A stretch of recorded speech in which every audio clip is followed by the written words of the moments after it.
Hello there, this is Emeka Ubonye speaking, and today is Sunday, September 17, 2017. I had the opportunity of a meeting today with a number of Nigerians, and the topic of discussion had to do with what is going on in the southeastern part of Nigeria today, in this period, particularly the military operations going on against the Ipob members in Abia State. And in the discussions we weighed the ramifications and the full implications of the state of crisis in Nigeria at this point in time.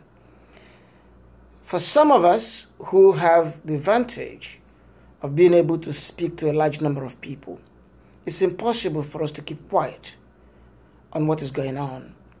I had given a statement earlier, a public broadcast, in which I urged the Nigerian government to show restraint, and in which I also suggested to the leadership of Ipob that they should take every step necessary to quell the tension to the extent that they are capable of doing that. I am aware of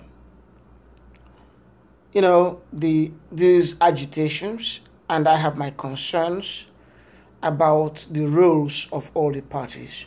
I have a deep concern about the activities of the Nigerian government, the way they understand this controversy, the crisis, and whether the government is taking the appropriate or the best possible steps to address this question.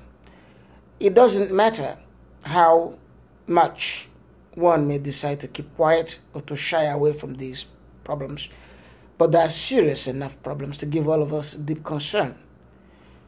Regardless of whether you belong to the territories that are regarded as Biafra, or whether you don't belong to that territory. Once you're a Nigerian, once you're an African, and once we've lived through some of the sordid histories of Africa, such as what happened in Rwanda in 1994, once you've recalled that, once you live through the time like that, you will have a lot to be worried about when you view what is going on in Nigeria today.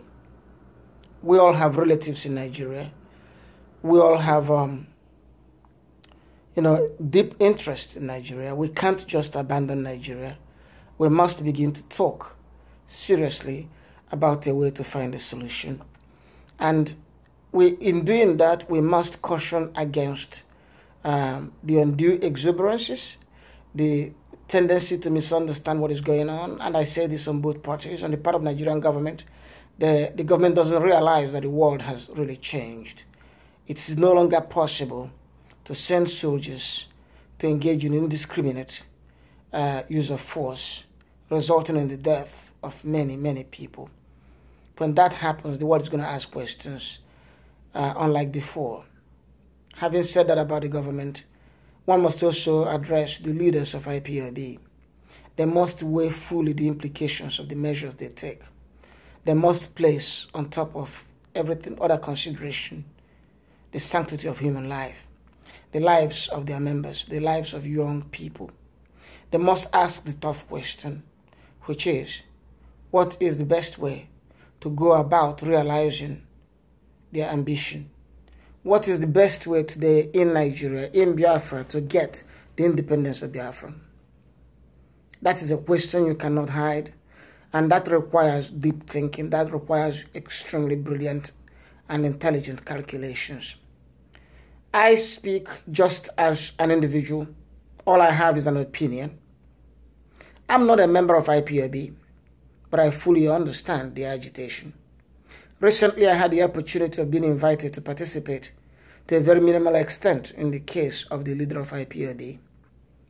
I went into that case in full faith and confidence, in my own belief and in clear conscience. I believe the Nigerian government had abused the constitutional rights of the leader of Ipob. I believe the manner in which they pursued his case and the way they went against court orders to detain him for as long as they did was unconstitutional. I believe it was a cause any Nigerian must fight.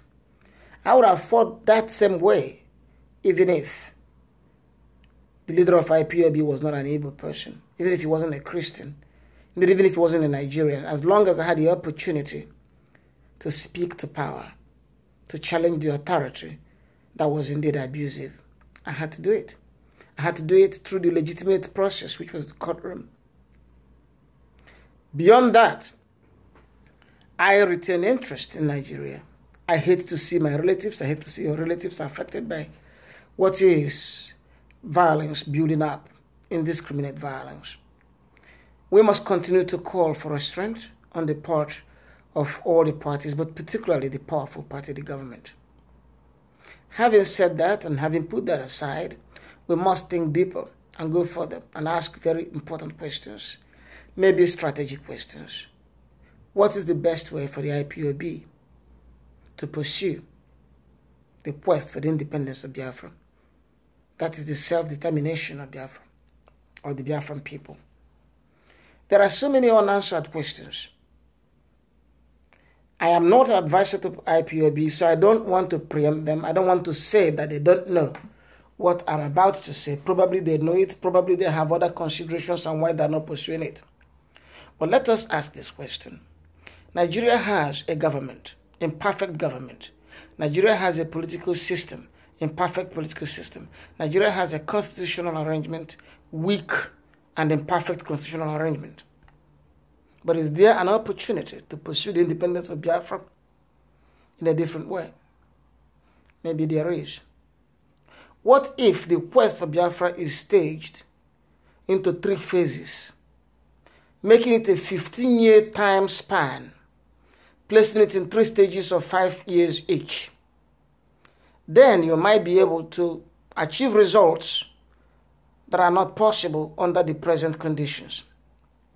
The biggest problem IPOB has today is because the governors of the eastern states, the senators of the eastern states, the members of House of Representatives from the eastern states, even the state officials and the local government officials are not necessarily in support of IPOB leadership and method. That is the problem IPOB has. In fact, information reaching us clearly indicates that the present military operations in Abia State were instigated by the governors of the eastern states. Those governors invited the military to come in and suppress IPOB because those governors felt threatened by the massive movement of IPOB. So this is the biggest first obstacle that IPOB has.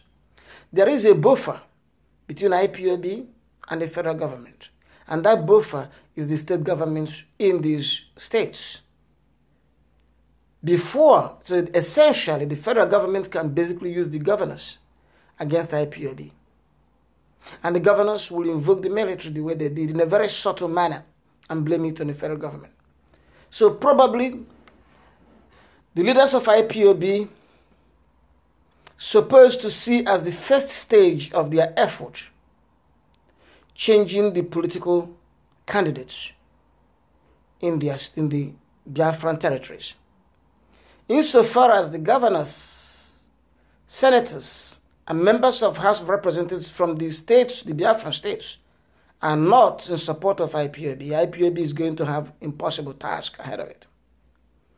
So perhaps what IPOB needed to do is to utilize its massive following to ensure that the top political leaders from the Biafran territories are in support of their cause and in support of their agenda. That's how it has happened in other places.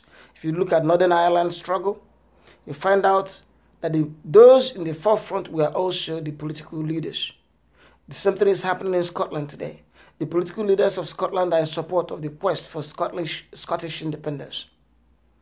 So probably what IPOB needs to do is to use its numbers to make sure in 2019 that the governors to be elected in these Biafran states are going to be people who support their cause.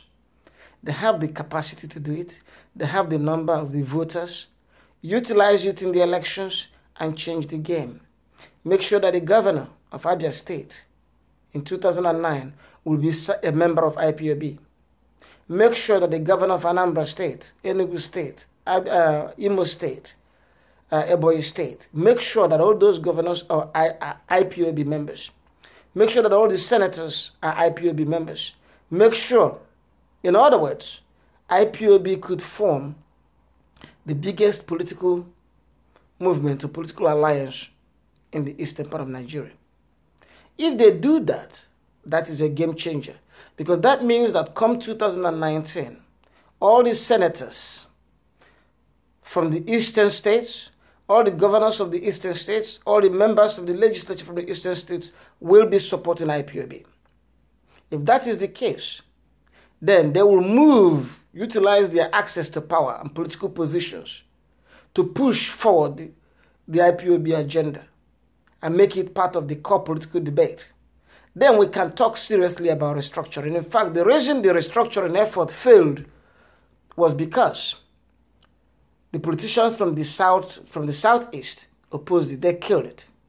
So if you can change that game in 2019, you are one step forward. Then you enter to the second phase. That second phase is consolidation of the message, strengthening the political alliances, widening the reach and consciousness of IPOB movement. After you've done that, then you enter the third phase, and that